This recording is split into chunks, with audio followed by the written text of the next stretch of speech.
Bērni 4 mēnešu laikā nopelnījuši vairāk nekā 100 latus. Citi skolēni savukārt raksta biznesa pasakas. Šodien noskaidroti labākie uzņēmēji no pamatskolu audzēkņu vidus.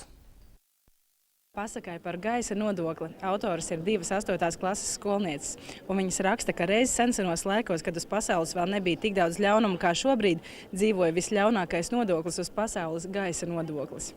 Viena no pasakas varonēm ir arī ļaunā pamāta inflācija. Rakstīt biznesa pasakas bērni aicināti, lai attīstītu uzņēmēju domāšanu. Laura Karīna uzrakstījusi pasaku par sarkangalvīti, kas pārdeva pīrādziņus. Veikalā bija dārgi pīrādziņi. Tad viņi izdomāja, ka viņa varētu pati svaigus un garšīgus pīrādziņus cept. Un tad viņa savā mājas pagalmā viņas tirgoja un pa zakrāto naudiņu nopirka sev velosipēdu. Tās ir tās biznesa pasakas, kuras ir pamats nākošajam biznesa plānam. Šis ir 20. gads, kad skolēni nevien plāno kā, bet arī dibina savus mācību uzņēmumus. Tas tiek reģistrēts un darbojas ar reālu naudu, reāli ražo un to pieskata pieaugušie.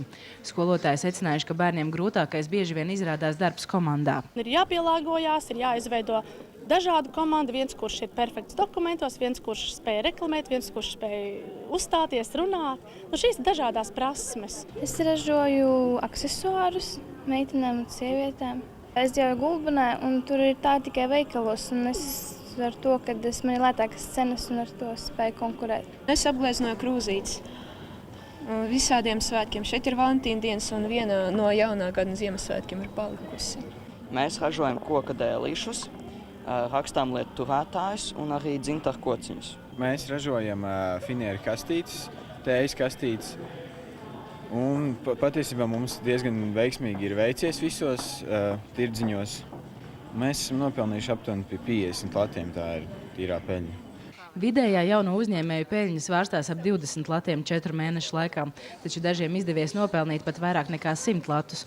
Žūrija par labākajām atzinusi meitenes, 3 vadītājas no Iecavas, 2. vietā ierindojas ekskursiju vadītājas no Garozes, bet 3. vietu pamatskolu audzēkņu grupā ieņēmuši ozolkoka dēlīšu ražotāji. Līdz šim, ko mēs esam apskatījuši, ir ļoti dažas interesantas lietas sevī, kas parādās, kas nāk no tāda vecuma jauniešiem.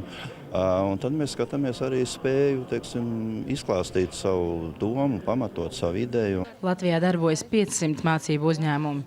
Pieaugušie cer, ka pabeidzot skolu, šie jaunieši iegūtās prasmes atcerēsies un dibinās reālus uzņēmumus. Zanda Ozola, Baloda, Māris Jurgensons, Latvijas televīzija. Esam radījuši interneta spēli, kas lauzīs stereotipu.